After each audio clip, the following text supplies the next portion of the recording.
হাসরের মাঠে বেনামাজিদের মিথ্যা অজুহাত। আসসালামু আলাইকুম ওয়া রাহমাতুল্লাহি ওয়া বারাকাতুহু। প্রিয় দর্শক বিন্দু, আপনারা কি জানেন কিছু কিছু বেনামাজি হাসরের মাঠেও আল্লাহর কাছে অজুহাত দেখাবে? হ্যাঁ, আপনি ঠিকই শুনেছেন। এমন চার শ্রেণীর লোক আছে যারা হাসরের মাঠে দাঁড়িয়ে আল্লাহর কাছেও অজুহাত দেখাবে, মিথ্যা কথা বলবে। আসুন জেনে নিই সেই চার শ্রেণীর ব্যক্তি কে কে। ১ নাম্বার বেনামাজি বাদশা বা ক্ষমতাশালী, ২ নাম্বার অসুস্থ ব্যক্তি, ৩ নাম্বার স্ত্রী লোক, ৪ নাম্বার সন্তানের অধিকারী। প্রিয় দর্শক বিন্দু, আজকে এই ভিডিওতে তাদের কথা এবং অজুহাতটি তুলে ধরার চেষ্টা করব ইনশাআল্লাহ।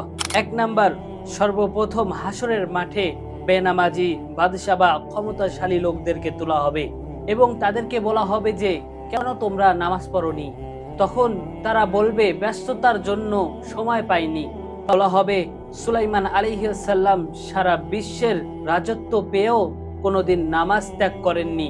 তুমি মিথ্যা অজুর করছো, হে আমার ফেরেশতারা, তাদেরকে তোমরা জাহান্নামে নিক্ষেপ করো। ২ নাম্বার, হাসরের মাঠে রোগী বেনামাজিদেরকে নিয়ে আসা হবে এবং তাদেরকে জিজ্ঞাসা করা হবে তোমরা নামাজ পড়োনি কেন?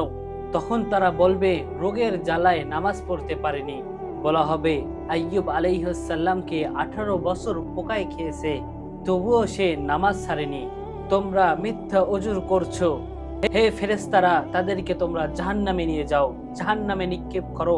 ৩ নাম্বার, হাসরের মাঠে বেনামাজি স্ত্রীদেরকে হাজির করা হবে এবং তাদেরকে জিজ্ঞাসা করা হবে তোমরা নামাজ পড়োনি কেন?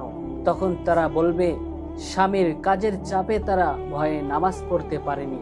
তখন আল্লাহ তাআলা বলবেন ফেরাউনের স্ত্রী আসিয়ার স্বামী বড় জালিম না তোমার স্বামী বড় জালিম? জালিমের বিবি হয়েও আসিয়া নামাজ ছাড়েননি, তুমি মিথ্যা অজুর করছো, হে ফেরেশতারা, তোমরা তাদেরকে জাহান্নামে নিয়ে যাও। ৪ নাম্বার, বেনামাজি সন্তান লালন পালনকারীদেরকে নিয়ে আসা হবে। তাদেরকে বলা হবে তোমরা কেন নামাজ পড়োনি?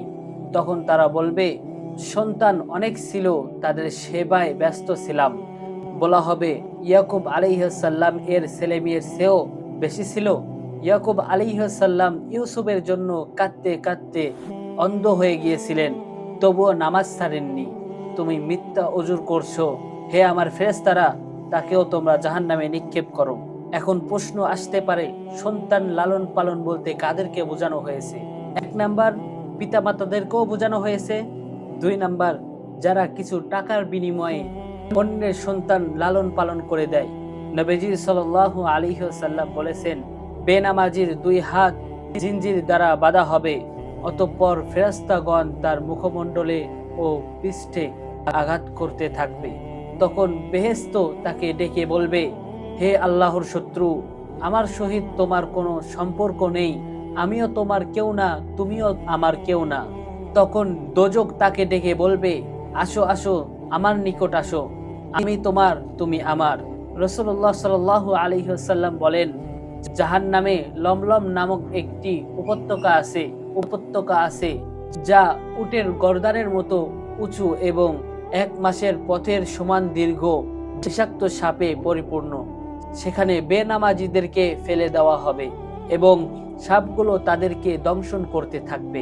আরেকটি জায়গা হলো জুবুল হুজুল, যা খচ্চরের মতো বড় বড় বিচ্ছু দ্বারা পরিপূর্ণ।